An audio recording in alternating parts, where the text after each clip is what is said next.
Na Trilha, o podcast que descomplica o complicado.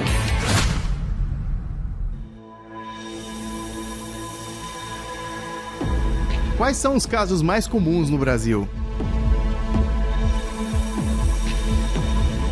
Posso usar perfume na trilha? Encontrei uma cobra na trilha, o que fazer? Quantos insetos peçonhentos você acha que existem?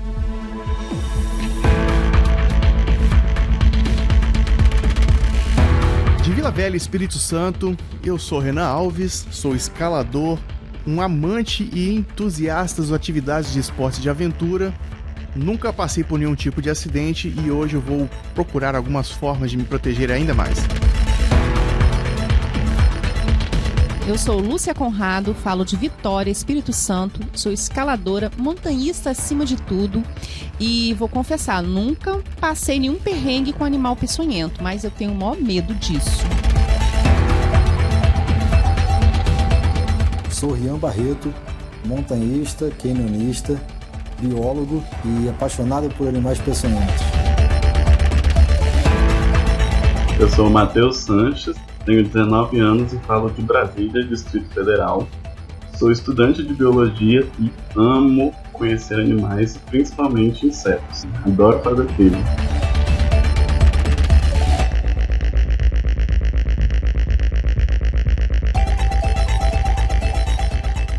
O Na Trilha de hoje volta a falar a respeito desse assunto que causa arrepio, medo e até mesmo fascínio em muitos natrilheiros. O assunto de hoje é sobre animais e insetos peçonhentos. E ainda que você esteja ansioso para ouvir esse episódio, eu recomendo fortemente que você se acalme e aguarde as informações para sair em segurança. Nesse episódio, vamos te apresentar o nome do profissional que estuda os animais peçonhentos. Aliás, você sabe a diferença entre animal peçonhento e animal venenoso? E acidentes ofídicos? O objetivo desse programa é apresentar mais argumentos para que você, ouvinte, aumente ainda mais a sua atenção e o seu planejamento para realizar qualquer atividade outdoor. E esse papo você confere agora.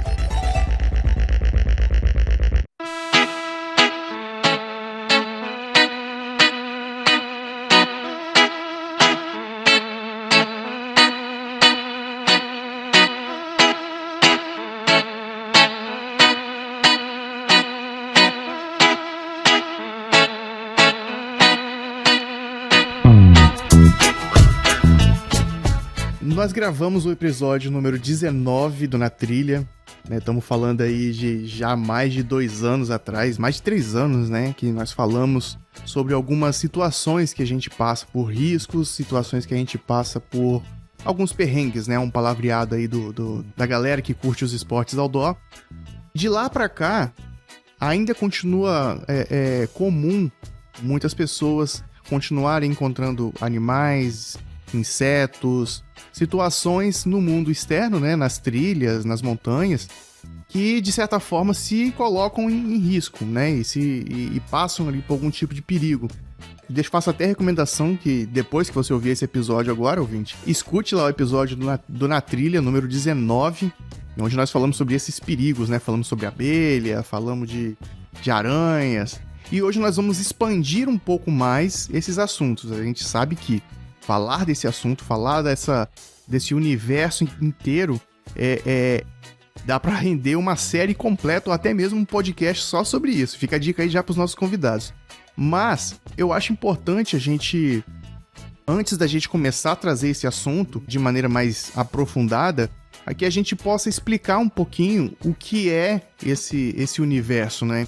E aí eu queria saber a titularidade de um profissional que estuda, que lida com animais peçonhentos, né? Ou animais venenosos. Qual que é essa titularidade? Qual que é o nome do profissional que lida com esse universo? E aí vai variar bastante, porque para começar a gente começa com a faculdade de biologia, né?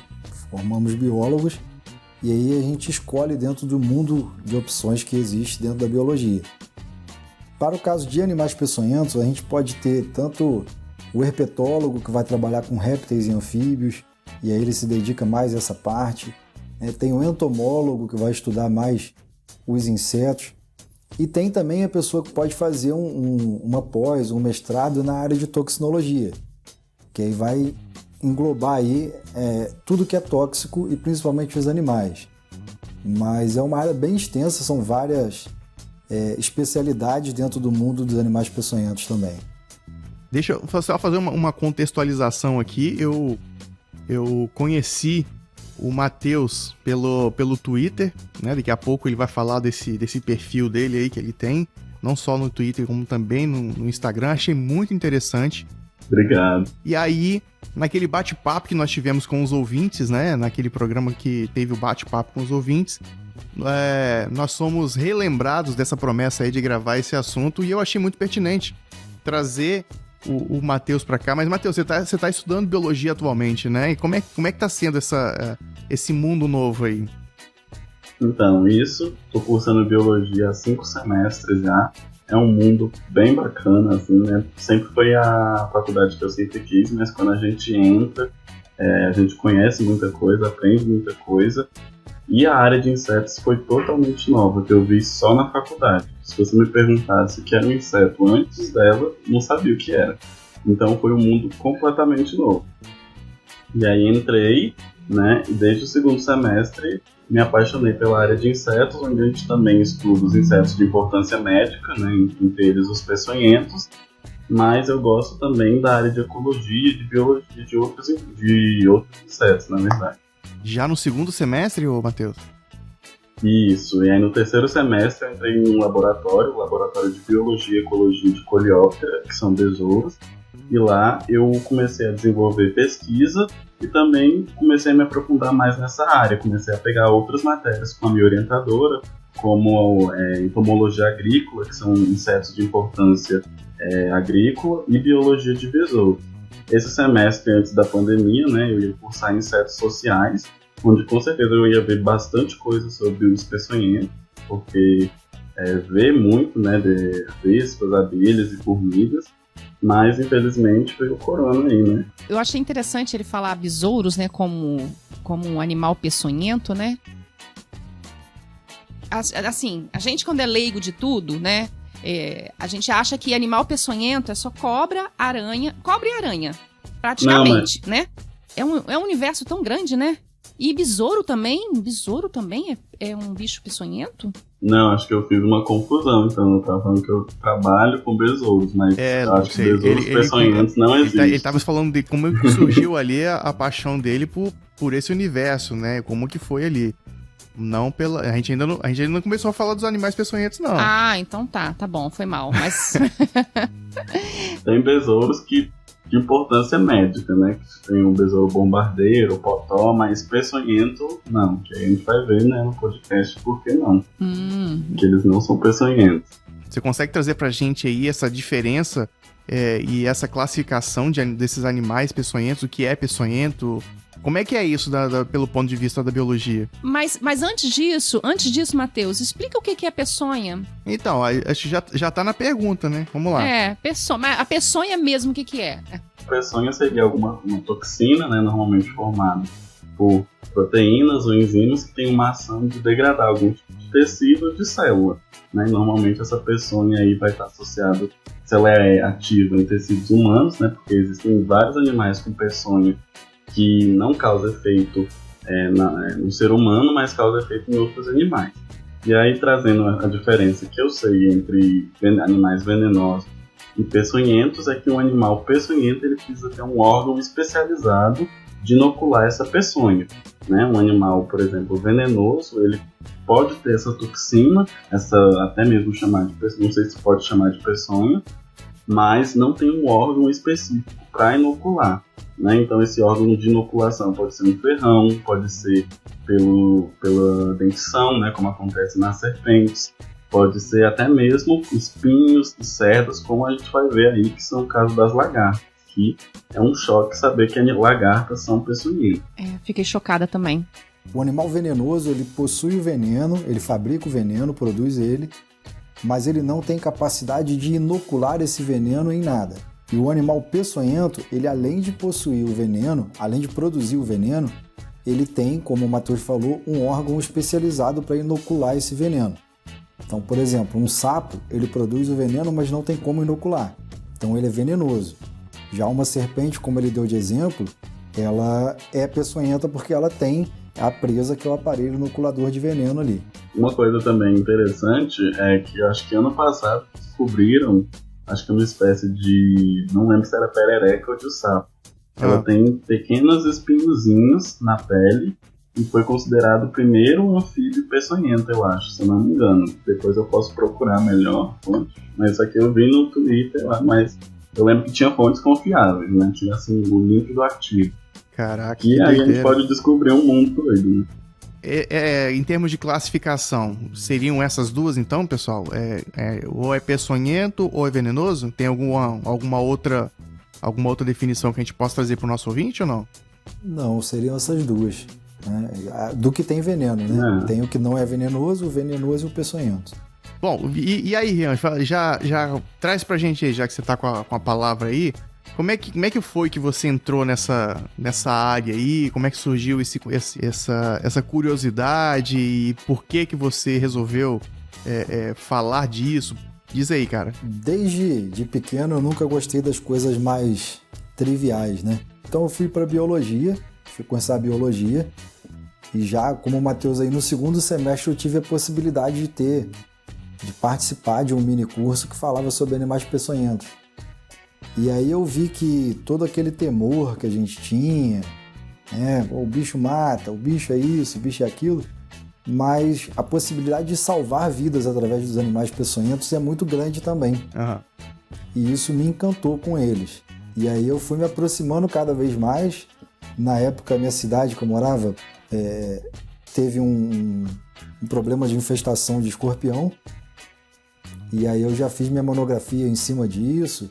E aí tive contato muito com o pessoal do Instituto Vital Brasil, em Niterói, que me receberam muito bem lá. Eu agradeço a eles até. A conclusão do meu TCC foi lá.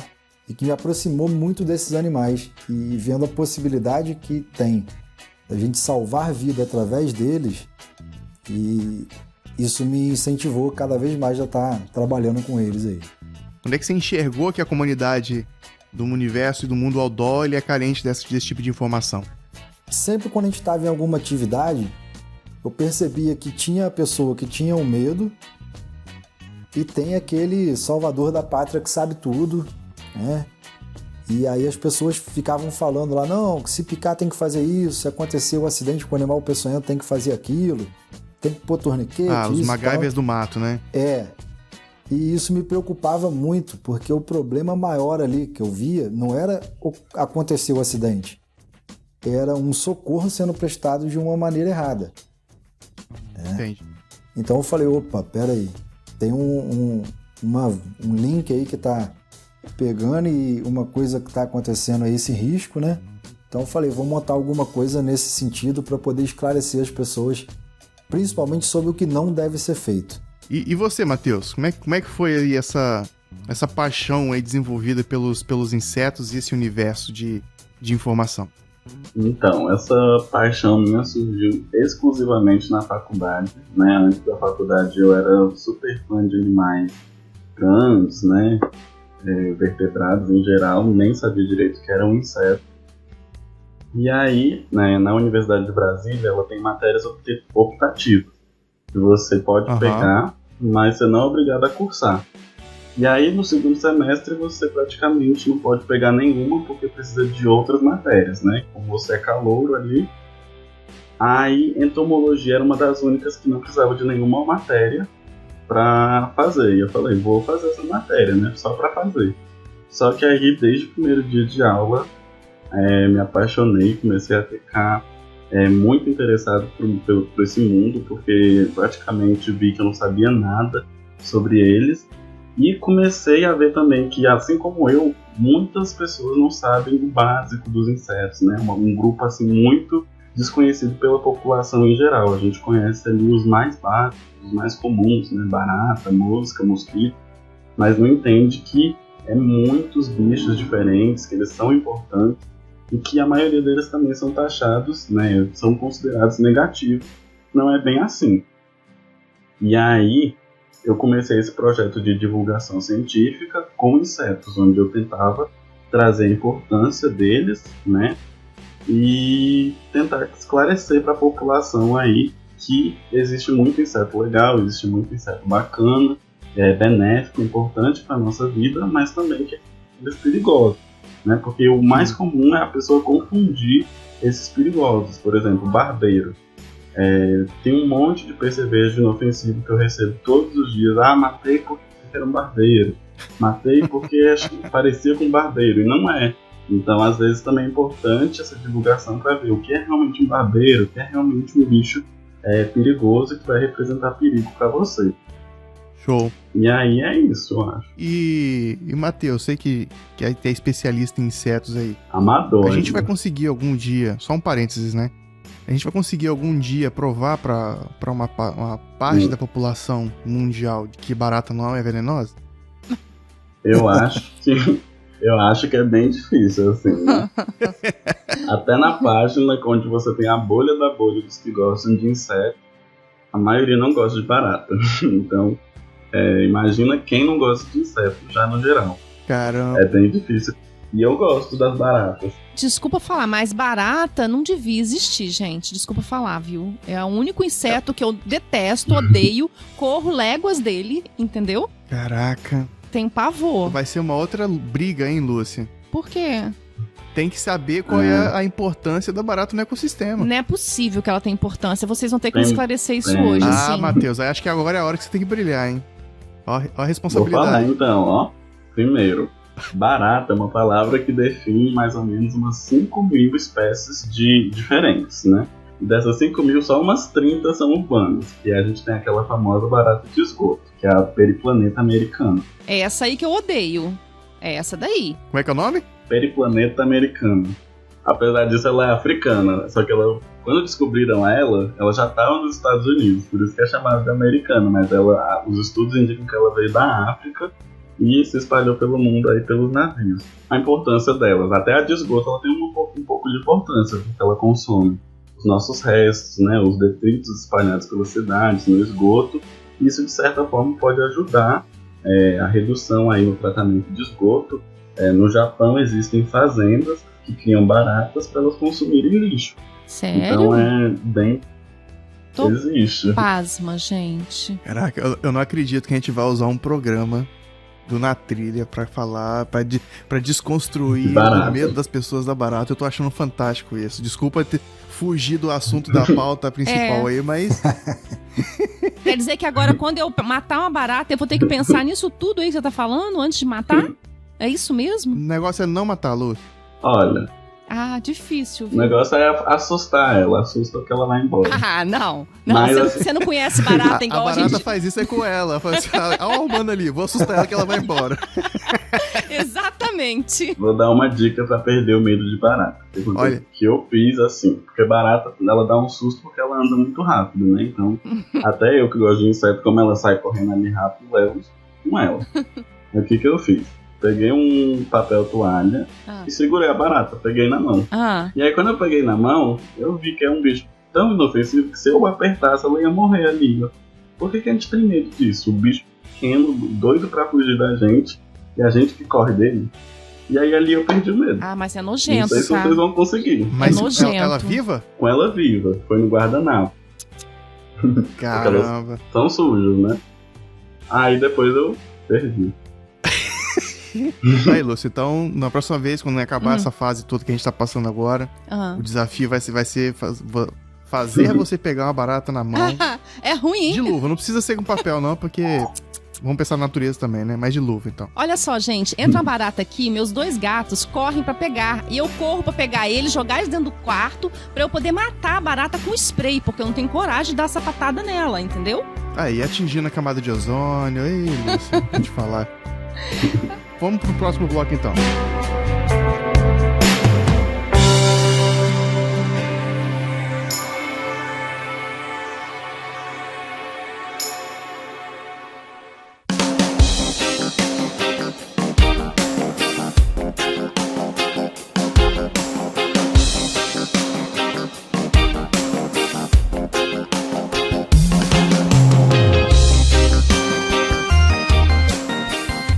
Bem, a gente começou ali falando um pouco sobre como que é essa parte acadêmica e tal, dei uma fugidinha ali no assunto, falando um pouco ali até sobre barata, né? Mas enfim, como a gente já conversou ali, né, nesse início, explicamos ali a origem desses venenos, né, a origem dessas peçonhas, né?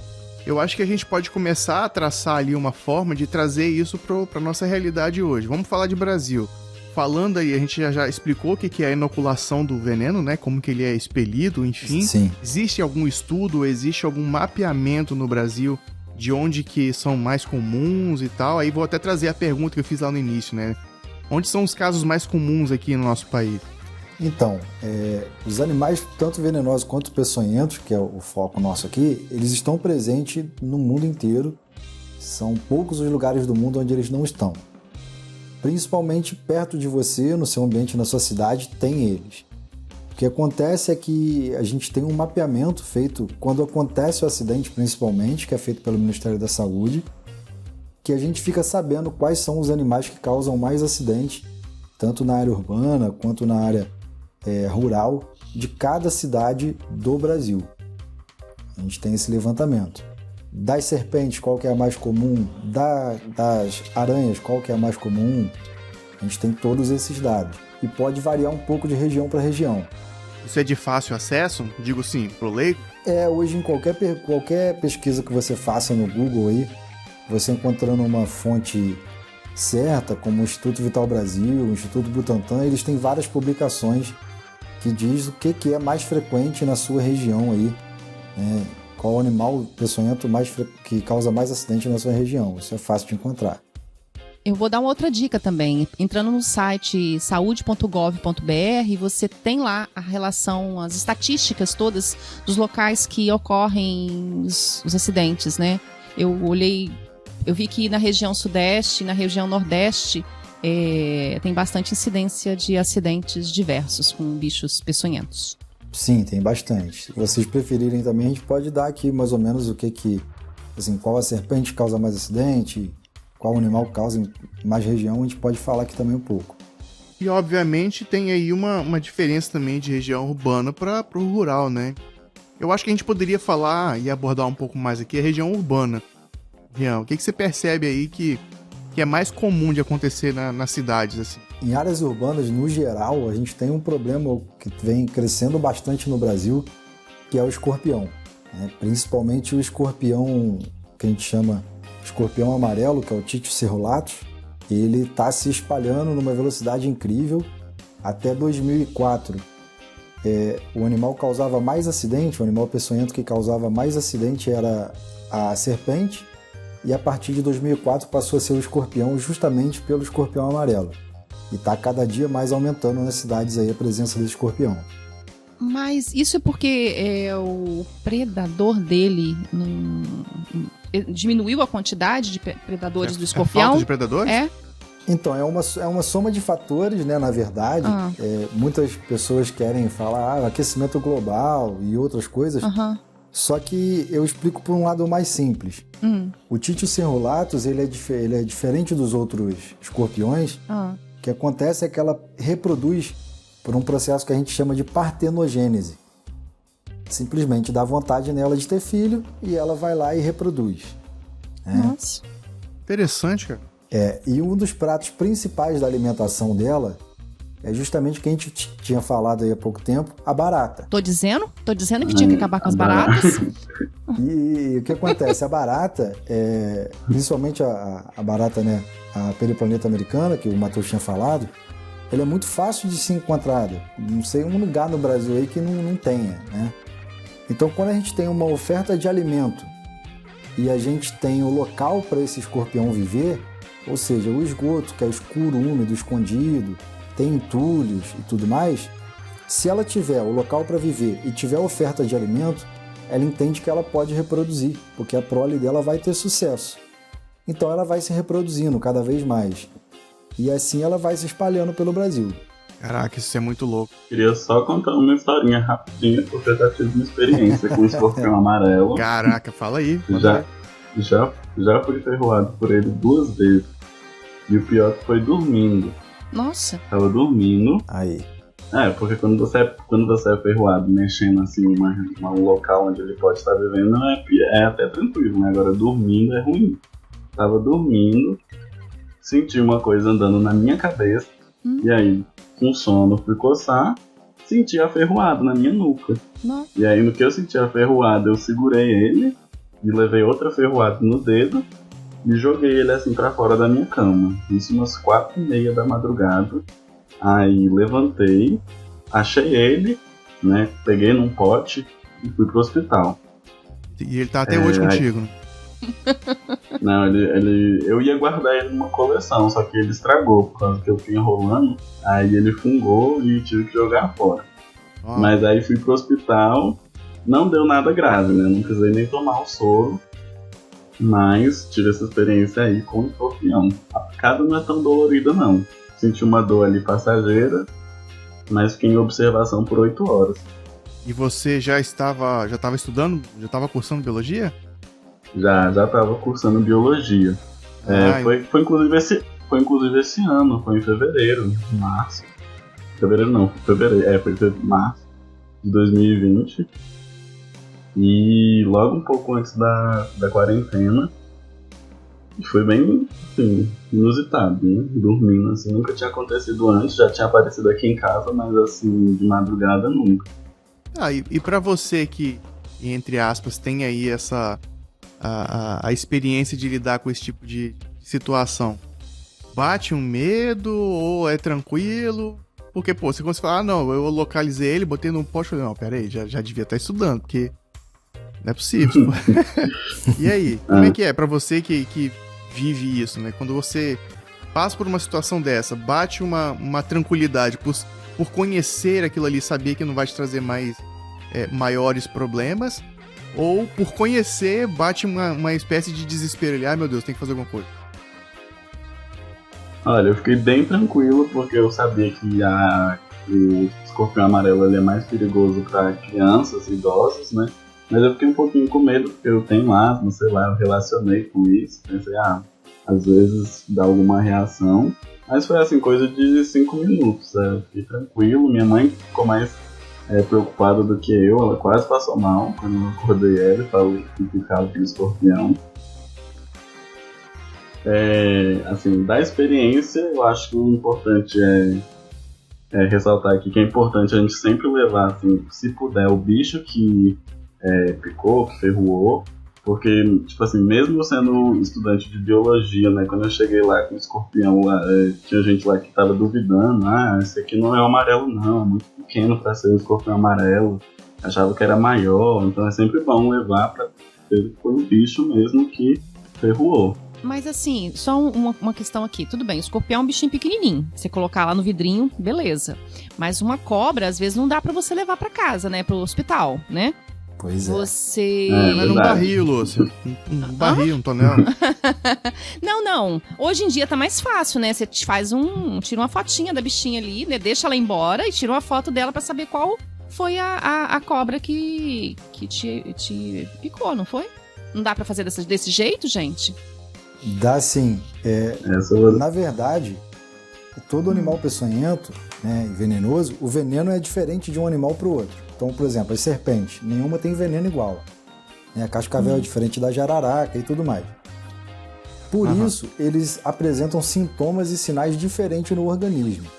O ideal nisso tudo é você ir direto para o hospital, não se preocupar com o animal.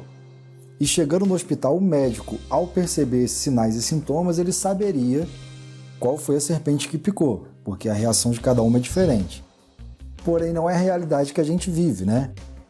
Sim. Então, assim, levar o animal, muitas das vezes, também não vai resolver, porque o médico, o enfermeiro, também não vai saber reconhecer. Mas eu acho muito válido a questão da foto, porque a questão da foto evita que aconteça um segundo acidente. Muitas das vezes a pessoa vai pegar o animal e vai ser picado de novo. Então, assim, a foto hoje com celular, com zoom, você faz uma foto mais de longe ali e leva essa foto junto com você para o hospital. Eu acho bem válido. E no seu caso, Rian, quando você foi lá picado, enfim, você teve lá aquela situação com a aranha, bate uma preocupação ou bate a tranquilidade por já conhecer o que tá acontecendo ali? Cara, bateu dor, bastante dor, porque ela pegou no canto da unha. Então doeu bastante. Só que a caranguejeira ela é uma aranha grande demais, peluda, dá muito medo, só que o veneno dela não tem problema pra gente, né, pro ser humano. E o pelo que ela tem no corpo é mais perigoso do que o veneno em si. Então na hora eu lavei ali com água e sabão e pronto. Né? Fiquei só percebendo se não ia ter nenhuma outro tipo de reação. Mas pelo envenenamento em si, fiquei tranquilo. Então, você falou que lavou com água e sabão, né? Então, basicamente, é esse o critério para todo tipo de picada de animal peçonhento? Lavar com água e sabão e procurar o socorro? Sim. Antes disso, ô Lúcia, rapidinho. Ô Rian, você falou ali a questão da aranha, né? Aí você mencionou que ela tem o veneno dela e tem o pelo. A aranha caranguejeira, eu falo isso porque quando a gente sai pra escalar, né, é comum encontrar aranha. Sim. Ela espelha o pelo dela também? Também. Propositalmente? Aquelas cerdas que ela tem no corpo, né, na parte de trás, digamos na bunda dela ali, ela, quando se sente acuada, alguma coisa, ela esfrega a pata ali e libera aquilo no ar. Aquilo entrando em contato com a pele, dá uma reação alérgica muito forte. E se aquilo for inspirado, entrar para dentro das vias aéreas, ele vai causar esse tipo de reação por dentro das vias aéreas. Interna, né? Tá bem. Ok, fala aí, Lúcia, a sua pergunta. Não, ele falou que lavou com água e sabão, né? E a gente sempre ouve falar que... foi picado por um bicho, vai lá, lava com água e sabão. Não vai fazer torniquete, não vai fazer não sei o quê. Botar pó de café, essas coisas, esses mitos que tem aí, né? É mito, né? O ideal é lavar com água e sabão e procurar socorro, não é isso? Lúcia, é isso mesmo que você falou, né? Um dos motivos de eu estar falando tanto sobre animais peçonhentos esse tempo todo aí é justamente desconstruir mito. E esse é o mais difícil, porque quando eu viro para as pessoas e falo, se você for picado por algum animal peçonhento, o que você tem que fazer é lavar o local com água e sabão e procurar atendimento médico. E a pessoa fala, mas só isso? É só isso, né? Porque existem alguns tipos de veneno, por exemplo, da jararaca, que ela destrói o músculo no local. Então, se você fizer um torniquete, o veneno, por exemplo, se a pessoa foi picada na mão, você faz um torniquete no braço e tal, o veneno vai ficar preso naquele local e vai destruir muito mais aquele tecido no local. Ele vai ser mais agressivo no local. Então, você não pode fazer o torniquete para que esse veneno se espalhe um pouco, né, e não haja tanto no local, senão a chance da pessoa perder o membro é maior. Então, assim, evitar cortar, evitar colocar qualquer coisa, porque você pode piorar a situação da pessoa. O ideal é você manter a pessoa calma, que eu acho que deve ser o mais difícil de tudo, e levar a pessoa para o hospital. E o legal também é você evitar um esforço físico demasiado. Se você puder levar a pessoa carregando, alguma coisa, seria bacana. É complicado isso, né, Rian? Porque você tá lá no meio do mato, fez uma trilha de 2-3 horas para chegar na base da montanha, para fazer uma escalada, por exemplo, né? Quanto tempo tem que chegar no hospital? No caso, se for picado por uma cobra dessas aí, jararaca ou coral, etc. Ô Lúcio, o cara falou vários tipos de veneno, vários tipos de coisas. Escolhe uma aí, pelo menos, pô. Poxa, vamos falar. Qual que é a mais conhecida? Jararaca. A jararaca é a que causa mais acidente no Brasil todo. O acidente mais comum é com a jararaca, se tratando de serpente. E geralmente tem sempre essa pergunta, quanto tempo eu tenho depois que eu fui picado? Isso depende muito de organismo para organismo. Né? Uma pessoa por volta de 30 anos que pratica atividade física e tem uma saúde boa, vai ter menos problema do que uma pessoa que esteja debilitada. Porém, o que a gente fala é em torno de 3 horas. Só que, como a gente sabe que no Brasil as coisas não funcionam muito bem, a questão de resgate, socorro e tudo mais, o que eu digo é o mais rápido possível. Mas o mais rápido possível mantendo a segurança da pessoa também. E às vezes me vem a pergunta também, e se eu estiver sozinho, o que eu faço? É como a gente falou, né? Lavar o local com água e sabão, se não tiver sabão, lava só com água e vá caminhando em direção ao socorro. Geralmente hoje é muito mas difícil. Aí o coração já tá a 1000 já, né, cara? Não, assim, por isso que a gente fala, é se manter calmo, tentar pelo menos, né? E ir caminhando. Hoje é difícil a gente ter alguma área, assim, em que as pessoas estão praticando. Geralmente, a grande parte das pessoas praticam atividade física onde perto ou onde tem sinal de celular. Então, o que eu digo assim, se tiver sinal de celular, já liga para um socorro e vá ao encontro do socorro, que vai ser mais rápido. Mas evitar ir correndo. Por quê? Quando a gente corre, a gente acelera o batimento cardíaco e acelera a circulação. Metabolismo, né? E acelerando essa circulação de sangue no corpo, você acelera também a absorção do veneno. Então, assim, se você puder ser carregado em direção ao atendimento médico, seria o ideal. Se não puder, vá andando. Evita correr, porque correndo você chega mais rápido, mas talvez não chegue tão bem para ser atendido. É bem complicado isso, né? Porque assim, a gente está aqui falando, né, explicando a maneira correta de agir, né? O ideal é você evitar um encontro com um animal peçonhento, né? E Sim. A gente vai falar mais para frente os cuidados para a gente evitar esse tipo de coisa.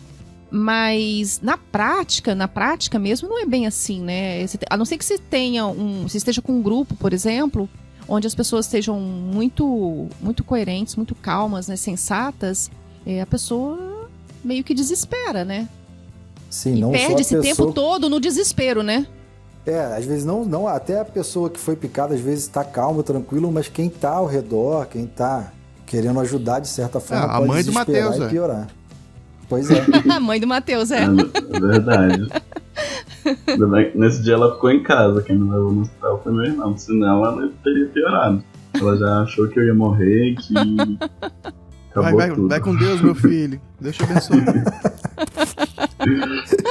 Mas e aí, Matheus, vamos falar então dos insetos aí. Quais são os insetos mais comuns aí de trazer, entre aspas, problemas aí pro homem, o homem urbano? Tem o barbeiro que você mencionou, e tem mais alguns? Ou algum?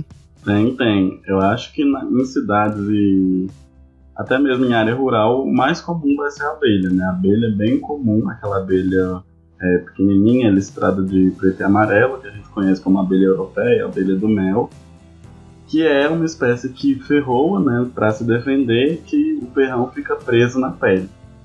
Né? Então ela tem uma ação ali de dor, normalmente incha, pode ficar vermelho, e o ferrão fica na pele, e ela normalmente sai ali e rasga parte do abdômen dela, porque o ferrão fica preso, e ela normalmente morre ali depois.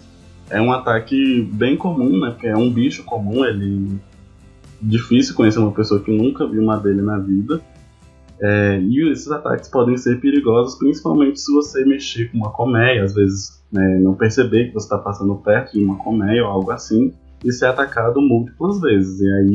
E isso representa um perigo maior para a saúde, né? A não ser que a pessoa seja alérgica também, que aí uma picada pode gerar uma reação mais perigosa. Tem as abelhas, eu acho que outros bem comuns seriam as vespas, que a gente conhece como marimbondo, né? Aquelas que vêm ali, vivem também, principalmente em telhado de casa, fazem ali os ninhos. Aquelas são bem comuns e também ferrou, mas tem uma ação ali menos perigosa do que a da abelha comum mesmo. Agora que vem a minha pergunta, né? Porque assim, quando eu vou passar num lugar que eu sei que tem abelha, eu tenho medo, tá? Então eu falo, gente, não fala nada, fala baixinho, não faz barulho. Eu sempre fiz isso intuitivamente, não tenho certeza se eu tô fazendo da forma correta, tá? Outra coisa, eu perguntei lá no início do programa, posso usar perfume na trilha? Eu sempre tive a convicção de que usar perfume atrai alguns insetos, atrai abelha também. Eu não tenho muito uma base científica, assim, nunca vi um artigo que estudou isso, mas eu acho que o perfume atrai, sim, às vezes estimula elas a ferroar. Eu mesmo já passei por uma experiência dessas, fui ferroado por uma abelha, do nada, e nesse dia eu estava usando perfume, então andei tranquilamente, não passei correndo, não fiz barulho nem nada, e eu acho que a causa foi o cheiro do perfume, porque ela ferrou do nada, realmente foi do nada, não fiz nada pra ela.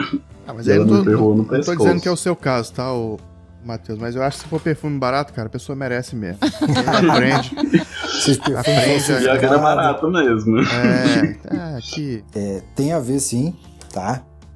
O que acontece é que eu acho que a maioria das pessoas que praticam atividade outdoor, quando tá no início e tudo mais, elas acabam se arrumando um pouco demais para ir, né? E a gente tem que lembrar que a gente está indo para um ambiente natural e quanto mais a gente se inserir naquele ambiente, melhor. Porque a questão do cheiro, o volume que a gente fala também, né, os sons que a gente produz, pode sim causar reações nesses animais. Então, por exemplo, um perfume, ele pode ter a reação aí de atrair, de repelir ou até de deixar esse animal ali mais ativo, né? E aí pode causar acidente. Existe muito caso de acidente com abelha com escalador, né? É bastante preocupante, porque às vezes você está descendo, você está subindo uma via, ou então você acabou de escalar, está fazendo o seu rapelzinho para ir embora, e ali no meio tem uma colmeia, você não viu, e aí bate o pé, alguma coisa assim. Você tá na corda, tá na via, e aí o bicho pega, né? Então tem que ter bastante cuidado, principalmente os escaladores. A abelha é muito comum mesmo ter muitos acidentes aí com abelhas, acidentes até fatais, né? Alguns até pela própria alergia, né? Em alguns casos. Ou pelo descontrole, que a pessoa tá ali pendurada na corda e vem aquele monte de abelha ali, certamente ele tem algum descuido ali e aí acaba caindo. Não é raro, não. Na verdade, o ideal é quando você passa num enxame de abelha, de marimbondo, sei lá. Você passa e se por acaso você for picado, tentar não se debater, né? Porque quando você mata uma abelha que te picou, por exemplo, ela solta um odor que atrai as outras coleguinhas lá, falando assim, ó, socorro, me pegaram aqui, não é isso? O que acontece é o seguinte, na verdade, quando uma te ferrou, quando ela te ataca, ela já libera um feromônio ali, né? Porque ela está se defendendo por algum motivo e ela quer avisar as outras. Então, dependendo da nossa reação, isso pode ser pior ou melhor. Existe um caso de dois escaladores que estavam fazendo uma caminhada já indo embora, né? Tinham acabado de escalar, estavam saindo da região, e aí um enxame atacou. E aí um deles fala que ele parou e ficou parado, e elas picando e ele ficou parado, e ela percebeu, e ele percebeu que elas diminuíam a picada. E foram diminuindo até que pararam. Enquanto o outro saiu correndo, o outro saiu correndo e elas não paravam de picar. Então, assim, se você me perguntar hoje o que eu faria, pode ser mais difícil, mas eu acho que eu ficaria parado. A não ser que tivesse um lago, alguma coisa bem do ladinho ali, que é a cena clássica, né, do cara que pula lá dentro e fica respirando no canudinho. É a cena que a gente vê no desenho animado, né? Aqueles animados antigos, né? É isso aí. Vou aproveitar aqui que a gente tá falando de abelha, para trazer que às vezes muita gente não sabe a forma correta de remover o ferrão da abelha, né? Porque quando ela ferrou, o ferrão fica lá preso na pele e normalmente a maioria das pessoas tendem a pegar uma pinça ou até mesmo com os dedos, apertar e puxar o ferrão. E isso é prejudicial porque quando ela ferrou, fica o ferrão e uma bolsinha de veneno. E quando você aperta uma pinça ou com a mão, você inocula mais veneno ainda na pessoa. Então isso pode gerar uma inflamação, e no caso de uma pessoa alérgica ou de múltiplas picadas, isso pode influenciar e tornar o acidente mais grave.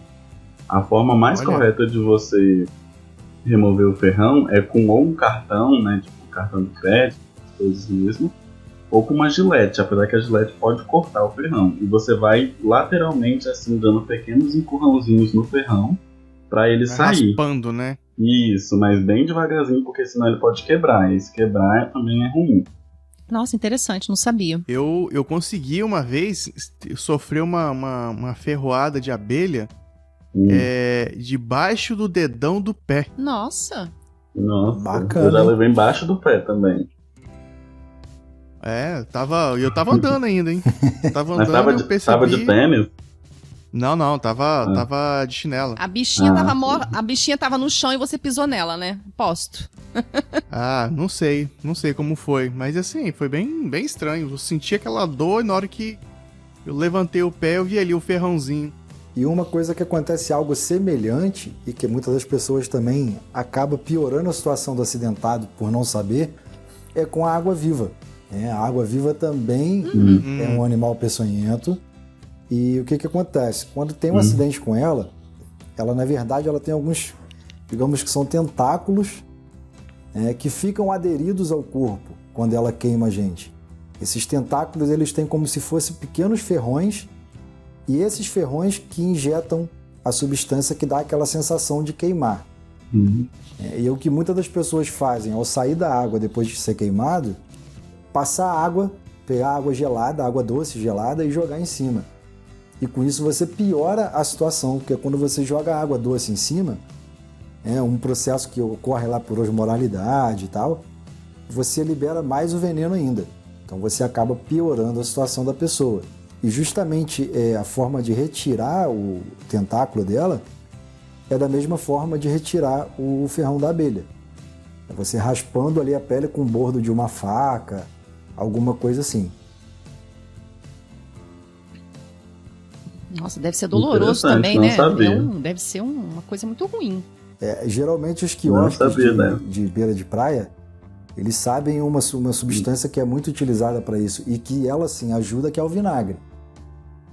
Então o vinagre você pode jogar ali em cima, ou a água salgada gelada, você pode jogar ali em cima também. Mas água doce nunca, e xixi também nunca. Essa do xixi eu já tinha ouvido. É bem comum. Não, né? Xixi.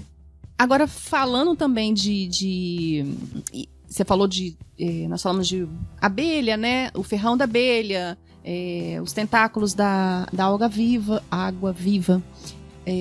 A lagarta também funciona da mesma coisa? Ela tem um ferrão? A lagarta? Então, a lagarta, acontece que ela tem espinhos e pequenas cerdas. Pode variar, tem lagartas que é espinho, tem lagartas que é cerdas. E essas cerdas, elas têm um veneno circulando nessa estrutura. E quando você toca, ela vai quebrar. E quando quebra, libera ali a toxina. E vai causar a ação do veneno, né? Vai causar ardência, queimadura. Em alguns casos pode gerar alguns sintomas mais graves. Então é considerado um órgão especializado, né, de inoculação de veneno, mas tecnicamente ela não consegue fazer isso propositalmente. Você tem que esbarrar nela, apertar nela, alguma coisa assim, para que a toxina seja liberada. Qual lagarta? Aquela verde ou a marronzinha? Qual que é? Então, existem várias, na verdade. Não são a pergunta tonta que eu tô fazendo, né? Qual que é, né? Mas assim, a mais comum e a que... a mais comum mesmo, qual que é? A mais comum a gente costuma chamar de taturana, né? Taturana ou lagarta pinheiro, que seriam as lagartas lonômia, que ela é reconhecida por ter os espinhos bem verdinhos em forma de pinheiro mesmo, que chama de lagarta pinheirinho. Em fevereiro eu recebi pelo WhatsApp a foto dela na árvore. Eu falei, gente, ela é super venenosa, né? Perigosíssima.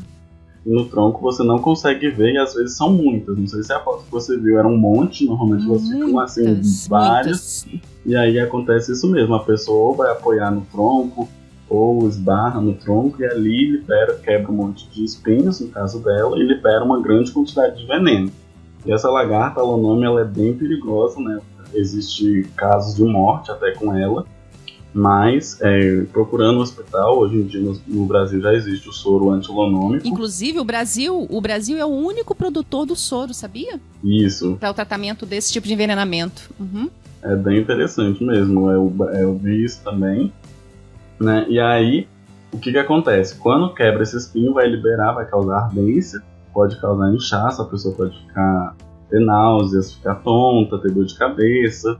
Em alguns casos, tem hemorragia interna, que aí são os casos mais graves que a pessoa precisa tomar o soro antilonômico. Mas em todos os casos com lonômia, você tem que ir no hospital, né? Você lava com água e sabão, igual o Rian disse, e procura o hospital, porque é uma lagarta de importância médica muito, assim, pode chegar ao estado grave. Caramba. Você falando em hospital aí, a gente tem hospitais no Brasil inteiro, em todo o Brasil, em todas as regiões, você tem hospitais que tem esses soros, né, para picada de cobra, para lagarta, para questão de abelha. Toda região tem um hospital específico com esse tipo de primeiro socorro, né? De socorro, né? Vamos dizer assim. Isso, eu acho que não são todos os hospitais, eu acho, mas pelo menos em toda região tem um que é o centro ali que produz esse soro ou tem o soro ali. E às vezes é bom a pessoa se manter informada, que às vezes já vai no hospital que tem, porque já ajuda. Pelo que eu sei, não são todos que tem, mas em toda região tem pelo menos algum que possui. Tem um centro de referência, né? Em cada um dos hospitais públicos, normalmente são hospitais públicos, né? Antigamente a gente tinha, a maioria das cidades no Brasil tinha um hospital pelo menos que recebia esse soro. O soro para picada de animais peçonhentos no Brasil, ele é produzido e distribuído pelo SUS. Então assim, o Instituto Vital Brasil, a Fundação Ezequiel Dias, o Butantan, eles produzem e somente o SUS tem acesso a esses soros. E é bacana a gente frisar também que somente o soro específico para aquele animal vai combater o veneno daquele animal. Então, por exemplo, a jararaca ela tem o soro para ela, a cascavel tem o soro para ela, a aranha marrom tem o soro para ela, o escorpião amarelo tem o soro para ele. E é bacana a gente entender isso porque existem muitos mitos, né? São várias coisas que as pessoas tomam e passam para poder combater o veneno. E nada combate o veneno a não ser o soro especializado para aquele veneno. Então, por isso é importante a gente se preocupar, principalmente em ir para o hospital. E qual hospital procurar, né? Hoje em dia a gente tem, como o Matheus falou, alguns hospitais em algumas regiões que têm acesso a esse soro e são os centros onde recebem essas pessoas. O que eu deixo de dica é, antes de praticar alguma atividade ou de tempos em tempos, procura saber na sua região qual é esse hospital e entra em contato com o hospital perguntando se eles estão recebendo, se tem os soros, porque muitas das vezes acontece desse soro não chegar até o hospital que deveria. Então é bacana a gente ficar atento a isso também e saber exatamente qual hospital que está fazendo o atendimento. Uma ótima dica essa sua de ligar para o hospital e saber se eles estão realmente recebendo, porque no site do saude.gov.br tem lá a lista de hospitais para acidentes com animais peçonhentos em todo o Brasil. Acre, Alagoas, Amapá, Amazonas, tem lá o nome dos hospitais. Mas essa questão de, será que o hospital está recebendo o soro? Sim. Não adianta nada ele estar na lista e a gente não ter certeza que ele está recebendo o soro, né? Sim, às vezes a lista pode estar desatualizada, ou de alguma maneira mudou o centro de referência, ainda não atualizou Ou então, o que acontece com muita frequência também, é que o nome do hospital tá lá, ele é para receber o soro, mas não tem. E aí você tem que perder tempo de ir para aquele hospital para depois ir para o outro, e eu acho que esse tempo aí é precioso nesse momento. Verdade, qualquer tempo, qualquer minutinho ali desperdiçado, já era. Sim. 3 horas passa muito rápido, né? No caso da picada de cobra, né? Sim, e assim, vão ter pessoas que vão falar, né? Ah, mas eu fui picado, e aí tomei leite de capivara misturado com raspa de unha de sapo. Leite de capivara virgem. Isso, e não tive nada. O que acontece é que as pessoas não entendem. O animal peçonhento ele pode dar o que a gente chama de picada seca. Ele sabe que o veneno é uma coisa preciosa para ele porque ele precisa do veneno para matar a presa e se alimentar. A gente não faz parte da cadeia alimentar dele. Então, às vezes, ele só quer se defender e pode ser que ele dê uma picada seca, que não injete veneno nessa picada. Mas como que a gente vai saber? Eu digo, não procura saber. Vai para o hospital, lá você vai ficar em observação, igual o Matheus ficou. Se você apresentar sintomas que justifiquem a aplicação do soro, vão aplicar. Se não apresentar, bacana, mas você estava no hospital, estava seguro, estava tranquilo, entendeu? Então, por isso que às vezes os remédios milagrosos, as pessoas falam que faz efeito, mas na verdade a pessoa não teve um envenenamento. Então, por isso que o remédio milagroso fez efeito, né? Entendi. E no caso de lagartas, varia bastante, né, de pessoa para pessoa. Tem gente que tem contato com essa lonômia também e apresenta só os sintomas mais leves, quando tem pessoas que já têm os sintomas mais graves. Então, às vezes, também varia de organismo para organismo, né? Mas na dúvida, né, não ultrapassa, é isso? Mas no caso, sempre é bom procurar o hospital. E de novo também tem, no caso de barata, também tem desmaios, né? Também. Pode ter traumatismo craniano até, né? Traumatismo craniano, né? Devido aos Você desmaios. sabia, uma curiosidade pra vocês, não sei se vocês sabem, né? O único país, assim, não vou falar dos polos, tá? Mas a Nova Zelândia é um único país que não tem cobra, sabia? Não sabia dessa. Vocês sabiam? Não sabia. Lúcia, é checada essa informação? Sim, lógico que sim. É bacana, eu vou procurar Vou checar saber, de porque novo. justamente eu não sabia dessa aí, não. E também não sabia. Eu tava assistindo um Interessante. documentário sobre Nova Zelândia, que é um lugar que eu sonho um dia conhecer. Por falar essa curiosidade, eu achei super interessante. Eu queria complementar também. Eu podia complementar? Posso complementar só um pouquinho? Por favor, manda ver. Sobre as lagartas, né? Que eu falei basicamente da Euonômia. Mas existem outras lagartas também que são perigosas, assim, que queimam, causam reações alérgicas ou queimadura, dor. E normalmente todas essas lagartas que são peçonhentas, elas têm espinhos ou cerdas, né? Então a maioria delas são as taturanas, lagarta de fogo. Também tem aquelas lagartas conhecidas como lagarta cachorrinho, que ela é bem até fofinha, ela é bem pilosa. Mas assim, o pelo ali, quando quebra em contato com a pele, libera toxinas. Então a recomendação é sempre você que achar uma lagarta com espinhos ou com pelo, evitar, né? Não tocar de forma alguma, porque pode ser, porque são várias espécies também, mas que representa assim, um perigo maior mesmo é só a Euonômia. Bacana demais.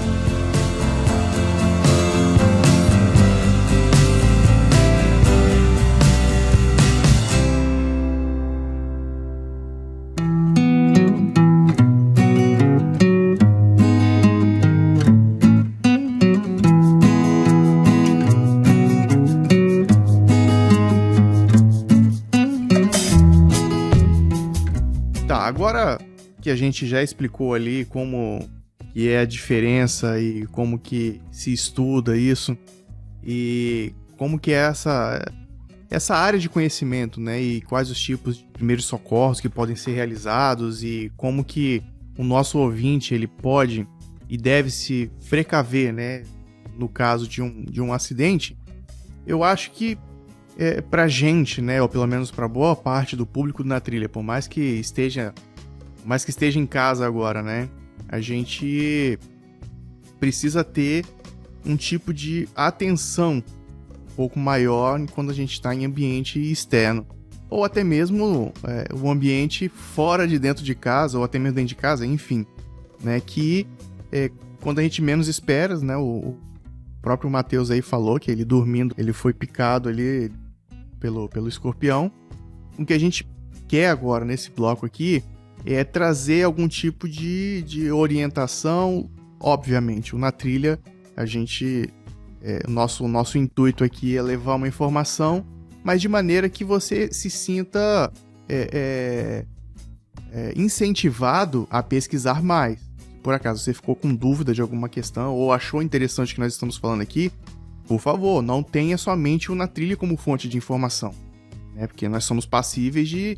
É possível que a gente traga aqui algum detalhe que possa fazer toda a diferença para o seu caso. Então, por favor, busque saber na região onde você vai qual é o tipo de inseto mais comum, enfim, uma série de recomendações que a gente pode passar aqui que eu acho que pode ficar para um outro episódio. Mas nesse caso aqui, né, nesse episódio, vamos tratar um pouquinho disso. E para o praticante da atividade outdoor, qual que deve ser uma das principais, ou quais as principais fontes de preocupação, ou quais os principais cuidados que ele precisa ter, Rian, para evitar até mesmo esse tipo de contato, para que ele não tenha esse tipo de acidente com esses animais, né? Os animais, acho que de uma maneira geral, não somente os peçonhentos. Isso eu acho o ponto mais importante de toda essa nossa conversa, né? Que é a parte de como prevenir o acidente com o animal peçonhento. O que eu costumo dizer sempre tenha atenção. Atenção no que você vai fazer, saiba o que você está fazendo. Por exemplo, em atividades em ambientes naturais, ambiente outdoor, procura saber o animal que causa mais acidente na região, né? Procura, porque isso vai variar de acordo com... O Brasil é um país muito grande, né? Então tem essa variação de regiões para regiões e até mesmo dentro das regiões tem diferença entre os estados. Então, assim, procura saber quais são os animais que causam mais acidente. Ao encontrar um animal na trilha, seja qual for, eu falo muito de serpente porque geralmente é o que mais assusta. Mas a serpente, a aranha, tudo mais, se ela estiver na trilha, você dá um passinho para trás, enxergou ela, deu um passo para trás, mantenha uma distância segura. Se você tiver com um bastão de caminhada, alguma coisa longa na mão, você pode tentar tirar ela devagar, você vai tocar nela, ela vai sair. Ou só o fato de você recuar e esperar um pouco, ela já vai sair. Se ela não sair, procura um outro caminho para passar. Se tiver só aquele caminho para passar, você vai dar um jeitinho ali, pegar um bambu, alguma coisa e tirar ela gentilmente. Não precisa tacar ela a 20 metros de altura. E principalmente ter um cuidado com os pertences, com os objetos pessoais. Quando a gente vai parar para tomar um banho numa cachoeira, ou vai fazer um pernoite, vai armar barraca, muitas vezes a gente ouve falar da questão das botas. Então eu digo, leva um saco plástico, põe a bota dentro, ou se quiser deixar a bota secando, pendura ela de alguma maneira, mesmo assim no outro dia, olhe dentro da bota. Como a gente falou sobre as lagartas, é bem importante também, porque a gente tem que tomar cuidado onde a gente coloca a mão. Então a gente tem que estar sempre atento onde coloca a mão, onde a gente está andando. E andar também, procurar andar em silêncio, porque a natureza ela te diz muito, A cascavel ela é uma serpente, por exemplo, muito perigosa, mas ela tem o chocalho na cauda lá que você ouve a metros de distância. Então eu digo assim, o encontro com o animal peçonhento, ele é um pouco até difícil de acontecer, porque a serpente ela sente a nossa aproximação e a primeira reação dela é fugir. Sempre é essa. Quando ela se você só vai encontrar mesmo quando é uma situação que não deu tempo dela sair, ou você chegou muito rápido. Então assim, é evitar que aconteça esses encontros. Eu acho que é o ponto principal. Eu já trouxe um bicho pra casa. Na mochila. Você falou da história aí de... eu tomar banho na cachoeira, Deixei a mochila, depois peguei a mochila e vim pra casa.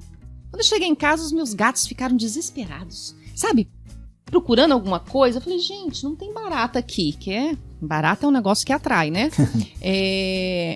Aí eu falei, não é possível. Como a minha mochila tava... Meus pertences estavam tudo no chão da sala... Eu falei assim, tem alguma coisa nessa mochila. E fui procurar. Achei, era uma aranha. Nossa, eu não vi. Eu botei a mochila de qualquer jeito no chão, E a aranha entrou, tava meio abertinha a mochila. E pronto, aí... É assim que acontece. Eu sempre falo, carrega uma cordinha, alguma coisa para você poder pendurar a mochila em algum lugar. Mesmo assim, olhe. Hoje tem muitas pessoas que acampam, faz pernoite na mata e faz com rede. A rede também é um pouquinho complicado, porque o animal, se ele vier pela rede, ele fica mais próximo à tua pele, pode causar acidente. Tem algumas técnicas que você pode utilizar também para prevenir isso. Fala quais, que eu costumo usar a rede. Fala para mim quais. Então, eu uso duas principais, que a primeira é bisuntar de repelente nas cordinhas da rede, bem perto do ponto onde você ancora. Então, assim, ou a minha predileta, que eu levo a silver tape, ou qualquer fita que seja bem grudenta, e ponho ela envolvendo a cordinha da rede, mas com a cola virada para cima. Sim. De maneira que vira ali uma superfície grudenta, pegajosa ali, aranha não vai passar, formiga, que causa muito acidente em rede, não vai passar. Então resiste bastante. Uma dúvida que eu fiquei agora é com relação a passar repelente em corda, por ser um agente químico ali.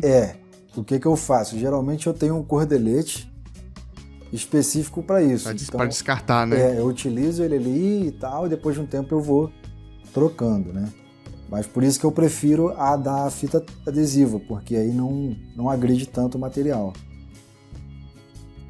Entendi. Se algum ouvinte tiver uma técnica diferente dica, aí pra... Uma dica, eu tô aceitando as dicas, tá? Com relação aos animais, uma cobra, uma aranha e tal, é relativamente mais... É mais difícil, vou dizer mais fácil, de você fugir ou agir contra. Aí agora, um enxame de abelhas e como é que faz para evitar, ou qual que é a dica que a gente tem aí com relação a esses insetos aí que podem trazer algum tipo de irritação ou problema pra gente? Então, a minha dica vai ser um pouco parecida com a do Rian, que é sempre prestar bastante atenção quando a gente estiver fazendo uma trilha, né?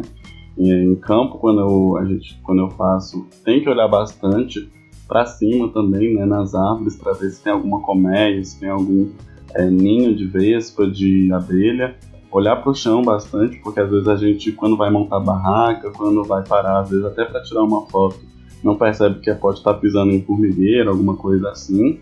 E isso já aconteceu acidente com uma amiga minha que foi assim, né? A gente foi parar para tirar uma foto e aí encheu de formiga, então olhar bastante e tentar, igual a Lúcia falou, né? Andar em silêncio, calmo, né? Não correr muito, não fazer muitos movimentos bruscos, porque se você não perceber a presença desses enxames ou desses insetos, fazendo esses movimentos, você pode atrair eles e despertar o humor deles para eles vierem te ferroar.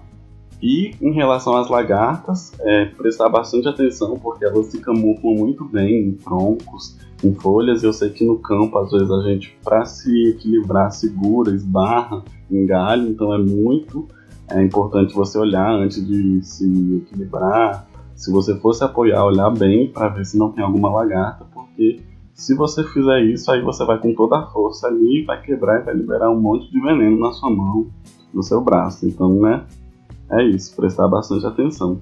Posso aproveitar e dar uma outra dica também? Não é nenhum desses bichos que vocês falaram, tem nada a ver. Pode, com certeza. Eu quero falar sobre o carrapato. Só para antes do Matheus começar a falar aí, é que muitas vezes em regiões que existem ali alta incidência de carrapatos, geralmente regiões que possuem gado, possuem cavalos ali nessas criações, né, capivaras.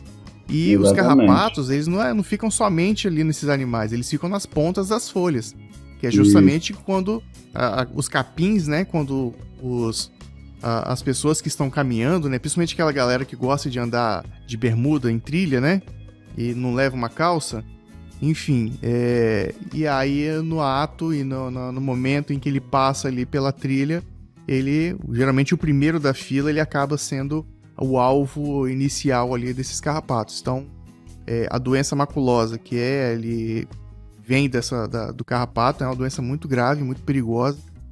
E eu acho que é muito interessante, né, aproveitar esse ensejo aí da Lúcia, a gente pontuar e falar sobre isso. Vai lá, Matheus, o que de dica que a gente pode trazer desse tipo de situação?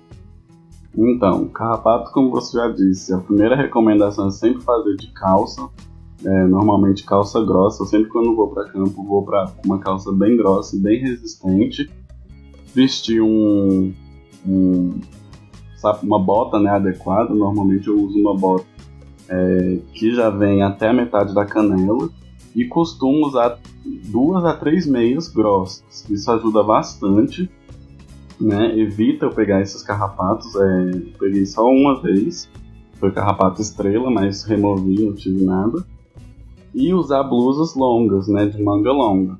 Sei que às vezes faz calor, às vezes é ruim, mas usar essas blusas de manga longa ajuda também a evitar cortes, né, quando você está passando ali pela vegetação, e também evita que eles consigam penetrar na sua pele. Então isso ajuda bastante, né, e tomar cuidado principalmente, porque alguns carrapatos, como você disse, ficam na ponta do capim, nas plantas, esperando o hospedeiro passar, e alguns ficam ali até mesmo na folhagem. Então, às vezes, quando você vai montar barraca, quando você está preparando alguma coisa, você pode pegar ele exatamente ali naquela camada de folhas que fica sobre o solo.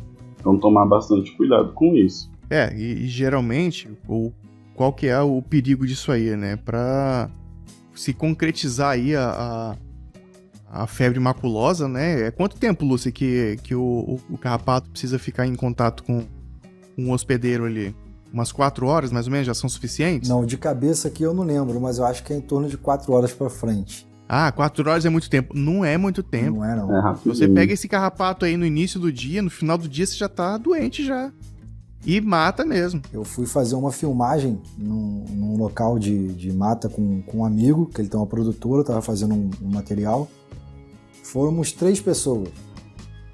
2 aqui do interior e ele mora na capital, no Rio. Quando ele chegou à noite no Rio de Janeiro, ele me ligou desesperado. Ele falou: Rian, tem uns bichinhos andando em mim e eu tô sentindo o corpo coçar. Você sabe o que é isso? Você vê, ele não sabia nem o que era. E era o carrapato, o micuim. Pois é. E, assim, e ele teve que buscar ajuda médica porque foi uma infestação mesmo no corpo dele, né? E foi bem complicado. Então, assim, igual o Matheus falou, essas dicas de calça grossa, 3 pares de meia, bota cano alto, são bem válidas, mas geralmente não são muito a realidade do praticante de atividade outdoor, né? Hoje em dia com o Go Light aí, né, e tudo mais, calça cada vez mais leve, mais fina, né? E o que eu uso bastante, principalmente na borda das calças e no tênis, são repelentes. Só assim, um adendo. O carrapato, ele não é um inseto, ele é um aracnídeo, né? Ele é parente das aranhas. Isso. O repelente, ele é repelente de inseto. Porém, esses repelentes que existem hoje, com 10 horas de duração, 12 horas de duração, têm tido bastante sucesso para evitar a infestação de carrapatos, assim, no corpo. E outra dica é sempre estar olhando no corpo. Andou um pouquinho, dá uma olhada na calça, ver se não tem carrapato subindo. Né? Parou para beber uma aguinha, fazer um lanche, olha de novo. E vai olhando, porque justamente se ele está na sua pele, mas não se fixou ainda, você vai tirar e vai evitar esse problema. E outra dica ainda é, se tiver pego algum carrapato, tá sentindo mal, tá sentindo alguma coisa, quando for no médico, fale pro médico, estive numa área... Tem que relatar. Tem que relatar, porque às vezes a gente reclama que o médico não diagnosticou, mas às vezes não é a realidade daquele médico estar lidando com aquela doença. É um médico de grande centro urbano e tudo mais, e ele passa a vida inteira sem ver essa doença. Então é bom relatar. Sim. Só fazer um exemplo aqui, né? Tem um episódio do programa não, aquela série House. Não sei quantos aqui conhecem. Sim. Ah, sim. E teve uma situação de uma mulher que ela estava também apresentando sintomas altamente estranhos, né? Que ninguém conseguia descobrir. A pessoa estava próximo de morrer. E aí o cara resolveu perguntar: tá, pra onde que você tem viajar? Eu falei: não, eu fui para um Brasil, eu viajei para um país tropical e tal. Ou seja, ela tava com dengue. Aí. Né? E aí identificaram, né? Ou seja, nos Estados Unidos não é comum isso. Mas como ela tinha viajado recentemente para um país tropical, ela tinha sido picada por um Aedes aegypti. Então quer dizer, o que aqui seria diagnosticado com muita tranquilidade, lá já foi mais difícil. Então, de novo, reforçando aí o conselho, né, e a dica que o Rian deu. Se você tá se sentindo mal após uma trilha, relate para o profissional que for te atender. Olha, estive numa região assim, assim, assado, não sei o que está acontecendo, pode ser que isso faça total diferença no seu atendimento.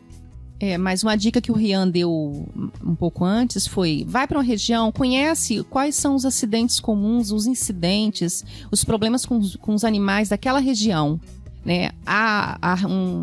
Tem regiões que têm infestação, por exemplo, de carrapatos que transmitem a febre maculosa. Então, você sabendo que está indo para uma região dessa, você pelo menos está um passo à frente aí, caso você tenha algum sintoma. E a febre maculosa pode matar. Sim. E o problema todo é esse. Se você não se tratar em tempo, você vem a óbito. Ela é apenas uma das doenças que o carrapato pode passar, entre outras, né? E lembrando também, assim, tem uma técnica para retirar o carrapato também, que é um pouquinho mais complicado, mas é mais simples do que outras coisas. E é bem bacana, por isso que eu falo que é importante a presença dos guias locais, dos condutores locais. Você fazendo contato com eles, geralmente eles sabem de tudo o que acontece ali na região. Então você pode ter uma atividade mais segura tendo contato com o guia local, né? Bom, então é isso, né? Eu acho que a gente faltou falar ainda de algumas questões. Eu tenho certeza que vão surgir pessoas aqui comentando: poxa, vocês não falaram das ações de socorro, de como é que pode ser os procedimentos, Enfim, não dá pra gente falar tudo agora. Eu gostei muito. Nossa, foi muito informativo, muito esclarecedor pra mim. Pois é. Pra mim também, aprendi o negócio da água viva, não sabia. Então é bom pra todo mundo. Então eu quero agradecer, Matheus, pela sua disponibilidade. Eu conheci o Matheus pelo canal Insetolândia no Twitter.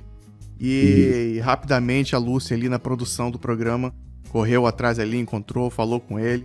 E hoje ele tá aqui gravando com a gente. É uma grata satisfação, Matheus, estar te recebendo aqui. E eu queria deixar aqui o convite para que você diga aí o que você... que você diga como as pessoas possam te encontrar, né? Como as pessoas vão buscar você. O que elas podem encontrar nesses canais seus. E fica à vontade, cara. Manda ver aí. Primeiramente, eu gostaria de agradecer o convite, né? Eu estou muito honrado de participar e poder contribuir, né, para o podcast de vocês, o Na Trilha. Eu sempre gosto de falar desses bichinhos, né, de insetos, então é sempre muito legal para mim estar participando. Também gostaria de agradecer a Lúcia por ter entrado em contato, né? Eu até demorei um pouco para responder, não vi na hora. Acho que eu demorei até um dia para responder ela, pela paciência e tudo. Foi mesmo. Queria pedir desculpa, porque esse é o primeiro podcast que eu participei, então talvez eu falei bolado, gaguejei demais, mas... Ah, faz parte. É isso, eu sou administrador da Insetoland no Twitter e no Instagram, que é onde eu faço uma divulgação científica sobre insetos e outros invertebrados. Então quem se interessar pode procurar lá, né? Você vai descobrir um mundo muito bacana. Né, inclusive descobrir essas diferenças, né, por exemplo, carrapato, como o Rian disse, é um aracnídeo, já fuga, por exemplo, é um inseto mesmo, então tem essas diferenças, e lá a gente fala bastante sobre isso. Sobre a experiência com o podcast, eu gostei bastante. Passou o nervosismo? Passou, né, mais ou menos. Mas a gente fica tranquilo quando começa a conversar, né. E com certeza estou disposto aí, seria muito bom participar de novo, né? De inseto a gente tem um mundo muito legal para falar, principalmente com o público de vocês, né? O ouvinte de vocês devem estar bastante acostumados a encontrar, né, muitos bichos, muitos insetos quando vão fazer esses esportes, então seria uma honra voltar aqui novamente. Show de bola, a gente vai fazer um outro programa especial só para falar dos gafanhotos. Você acha? Verdade.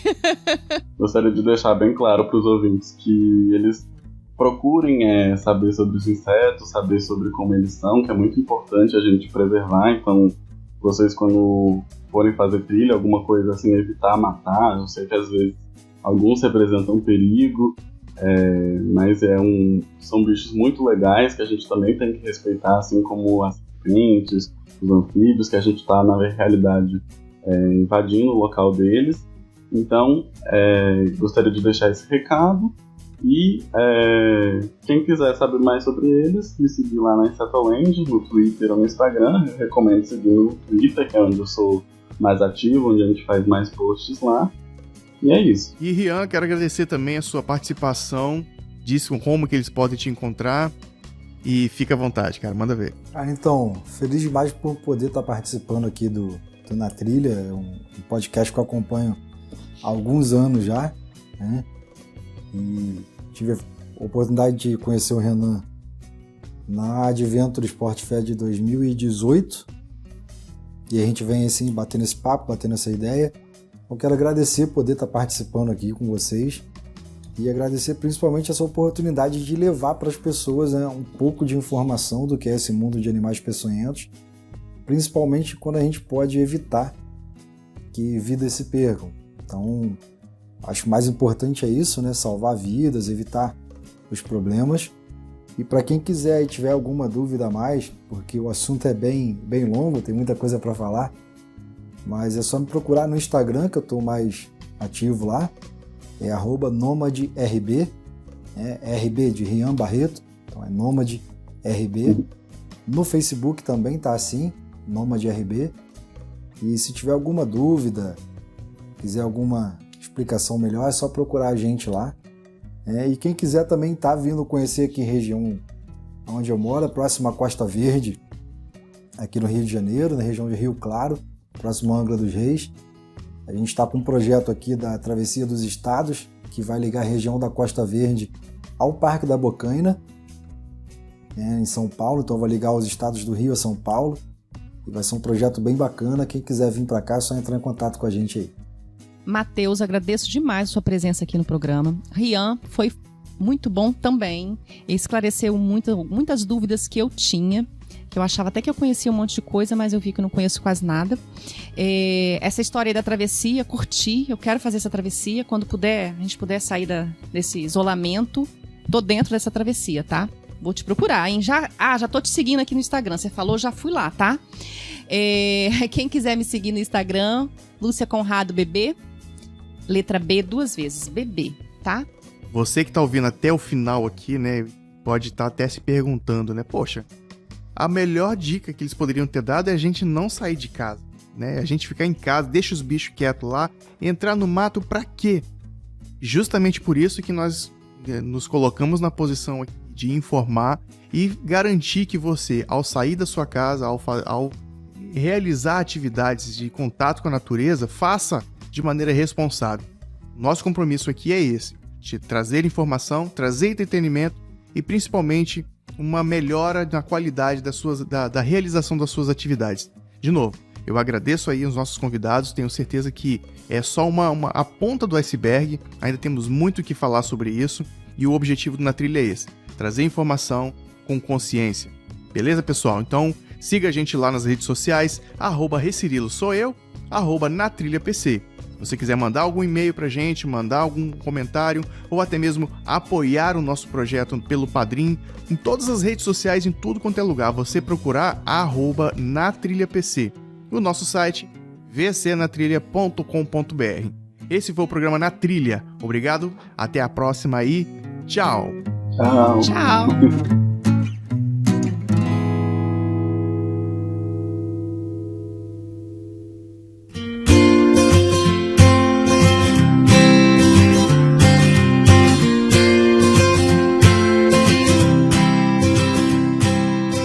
Salve, salve na trilheira e na trilheira! Sejam bem-vindos ao novo quadro do Você na Trilha, que é o quadro de interações que nós temos com a nossa audiência. Presente aqui como sempre. Quase sempre. Quase sempre. Deixar claro aqui para os nossos ouvintes que nós já começamos a fazer algumas alterações no nosso programa, no nosso site. E a primeira modificação mais visível, né, nós já fizemos ali, foi na abertura do programa, né, Lúcia? Com a música nova para apresentar, fazer aquela chamada de atenção ali do ouvinte, né? Você gostou? Nossa, eu gostei demais. Tanto que eu já ouvi várias vezes. Quando você passou o teste pra gente. ouve aí, gente. Vê se vocês curtem. Nossa, eu ouvi 1, 2, 3. Falei, caraca, que som legal. Ficou bem legal, né? Acho que remete bem à nossa identidade ali. A gente tá com a meta aqui de ser objetivo nesse espaço que nós temos aqui. Quero deixar o convite para que você conheça primeiramente o nosso site, que é o VC, de você da internet, né? vcnatrilha.com.br.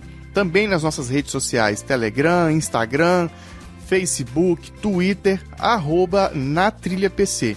E para mandar um e-mail pra gente, natrilhapc@gmail.com. Seria tão legal, né, receber um e-mail assim pra gente, um e-mail do coração. Tá tão embaixo, e-mail, né? A gente só recebe e-mail de spam hoje, de oferta de produtos, enfim. Um outro canal que nós temos também de conversa com a nossa audiência, Lúcia, qual que é? Poxa, é muito legal o Telegram, gente. O pessoal tem altas ideias, altos papos.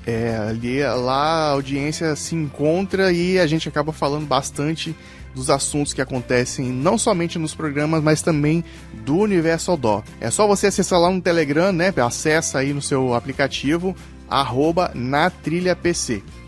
Também deixa aqui o convite para que você conheça o nosso sistema de financiamento coletivo. Isso tem contribuído para que a gente melhore alguns processos da nossa produção. Nós criamos o PicPay do Na Trilha, também @NaTrilhaPC, e também no Padrim, que é o padrim.com.br, lá tem Na Trilha PC. É muito legal você poder contribuir. Por exemplo, já há algum tempo vocês perceberam que a minha voz melhorou muito, porque eu tive a oportunidade de ter um microfone legal, um equipamento melhor aqui. Eu tava até sumida aqui das gravações, não é, Renan? Verdade. A Lúcia tinha um problema técnico ali, né? Tudo bem que ela tirou um investimento ali do bolso dela para fazer isso, mas foi por conta desses incentivos que vocês fizeram pra gente, que vocês fazem pra gente, que nos incentivam a melhorar as nossas produções, né? Esse financiamento é uma maneira de você contribuir financeiramente para que o Na Trilha continue e possa ser ainda maior e melhor. São contribuições que variam desde R$1 e o limite é a sua disponibilidade financeira. Cada valor doado tem uma recompensa, né? E o melhor de tudo é que você é desobrigado, ou seja, é sem a obrigação de pagar todos os meses. Você paga quando pode. Quando você tiver ali aquela dificuldade, pode passar, que isso não vai interferir em nada, você não vai receber nenhuma cobrança e segue o baile. Poxa, e seguir o baile com a participação de vocês nesse sentido também seria muito legal. Uma das recompensas que a gente tem para esses padrinhos, né, esses PicPayers, as pessoas que fazem o Na Trilha acontecer de maneira financeira, é citar o nome deles aqui nesse momento, que é o quadro Você na Trilha. O primeiro deles, Felipe Carelli de Almeida, o Rafael Bracha, Thiago Waldhelm, Marcelo Sobata. Poxa, legal, hein? Obrigado a todos vocês.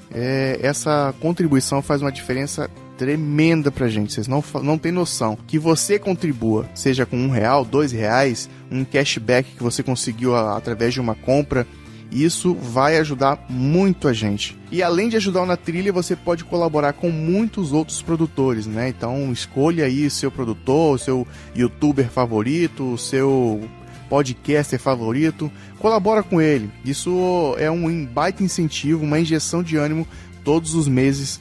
A gente incentiva muito isso. Agora, Lúcia, uma coisa que a gente não pode deixar de fazer aqui, uma coisa que a gente sempre faz, é mandar um salve pra galera, né? Um salve pros nossos ouvintes que participam lá no grupo do Telegram. E eles curtem muito esse salve, né? Ah, é verdade. Ó, o primeiro rápido no gatilho foi o Marcelo Sobata, de Guarulhos, São Paulo. A Karina Costa, de Balneário Camboriú, Santa Catarina. E o Thiago Valdão... Como é que é o nome dele? Waldhelm. E o Thiago Waldhelm, de São Paulo. Isso aí, um salve pra todos vocês. A gente mandou praticamente tarde da noite e o pessoal tava ligado lá e todo mundo participou. Então um salve aí pro Thiago, um salve bem bacana pro Marcelo e um salve especial pra Karina e pro Thiago, né? Não acabei não falando nada pro Thiago, mas enfim, é especial também. Beleza, Lúcio? O que mais que a gente tem pra falar hoje? Falar que a gente mudou, né? Tá mudando, tá sempre verdade, em transformação. É verdade. Esse quadro aqui, gente, é um quadro de recados que a gente tem, que há muitos anos atrás a intenção era falar dos episódios anteriores, mas tem tempo que a gente não tem recebido feedbacks por e-mail, né? Lá no grupo do Telegram, que acaba tendo uma movimentação e uma discussão maior a respeito dos temas, mas isso aí eu acho que acaba não entrando aqui, né? A conversa se perde ali, não tem nada mais direcionado. Hein, Renan? Às vezes a discussão lá no Telegram, ela surge até mesmo antes do programa, antes do programa ser gravado, né? É verdade, a gente lança o assunto lá e já começa aquela confusão toda. Eu quero deixar esse espaço aqui para você, ouvinte, quiser mandar um áudio pra gente, quiser mandar o seu relato, dizer como o Na Trilha tem contribuído contigo. Isso é além de colaborar e nos incentivar a produzir, isso pode ajudar até mesmo esse quadro aqui. Por que a gente trouxe esse quadro para cá, né? Para o final do episódio? É porque os nossos agregadores, as ferramentas que a gente tem de monitoramento, sinalizaram que muitas pessoas pulam, né, a leitura de e-mail. Até nas publicações que nós fazemos, tem lá um espaçozinho, né? Se você quiser pular a leitura de e-mail, avance para o minuto tal. Então isso não existe mais. Acabou o episódio, vai começar o quadro Você na Trilha. E aí o que acontece? O surgimento do programa Na Trilha, ele veio através de um e-mail meu que foi lido em um programa de podcast que eu mandei. Eu julgo muito especial esse momento, né, de ter interação e que os ouvintes tenham os próprios nomes falados aqui, né, nesse quadro, né? Então, se quem entra em contato, quem manda e-mail, enfim, quem participa do salve ali, né? É porque até gosta de ouvir o próprio nome. Naquele programa que nós gravamos, né, Lúcia, de o bate-papo com os ouvintes, nós questionamos eles, e aí, o que vocês acham? A gente ou mantém, ou tira, o que faz? E aí o pessoal falou, olha, se você fizer um episódio só para leitura de e-mails, eu não vou ouvir. né, o feedback que nós tivemos de vários ouvintes. Então nós decidimos, ao invés de remover o quadro do programa e não ter isso, a gente trouxe aqui pro final. Vamos ver como é que vai ser, né? Eu vou dar uma sugestão. Vamos lá. Porque eu também sou ouvinte de podcasts. E às vezes eu quero mandar uma opinião e mandar e-mail pra mim é muito complicado. Talvez, pra você que tá nos ouvindo, tá ouvindo o nosso programa, talvez vai lá no Telegram, grava um áudio rapidinho, manda o áudio ou escreve lá no Telegram o que você tá achando do programa e a gente fala a leitura do e-mail /Telegram. Olha, uma coisa que eu acho bacana, Lúcia, são áudios da audiência. Eu tenho alguns áudios aí, alguns relatos que eu acho que eu vou começar a soltar nos próximos episódios para que o público, de repente, se engaje e se incentive a participar mais. E se você não quiser que o seu áudio apareça, você fala assim, olha, eu não queria que publicasse meu áudio, mas pode contar minha historinha. Perfeito. O que eu não queria tirar, eu não vou tirar a leitura de e-mails do Na Trilha, é algo que para mim é muito importante e muito representativo, né? Faz parte da minha história eu ter esse quadro aqui. Então é um quadro que para mim é muito relevante, né? É relevante para mim, né? Então faz parte da minha história como produtor de podcast. Eu lembro até hoje das várias histórias, né? As experiências dos ouvintes com Na Trilha. Eu lembro de várias histórias. O que mais, Lúcia? Então acabou, né? Não, acabou não. Que a coisa só melhora. A gente tem o Clube do Filme. Ah, é verdade. A gente não pode deixar de falar. Olha, tem aí o Clube do Filme do Na Trilha, onde nós estamos assistindo filmes com a ambiência outdoor e estamos discutindo, né? Falando e debatendo. Vai ser o Críticos do Na Trilha. Pois é. Contar caos todo mundo gosta, né? Fique esperto aí, lá nas nossas redes sociais, no Instagram principalmente. A gente tá sempre lançando enquetes lá. Tem vezes que fica ativo, tem vezes que fica inativo, mas dá uma força pra gente lá, participa, dê sua opinião, manda seu relato, manda o seu e-mail, participa. A gente precisa disso para que as coisas continuem melhorando. Se você gosta do formato que nós temos hoje, é porque nós passamos por muitas melhorias ao longo desses últimos anos. Fechou, Lúcia? Fechou. Faça desse podcast a sua aventura. Esse programa foi produzido e editado por Na Trilha, podcast Transmídia.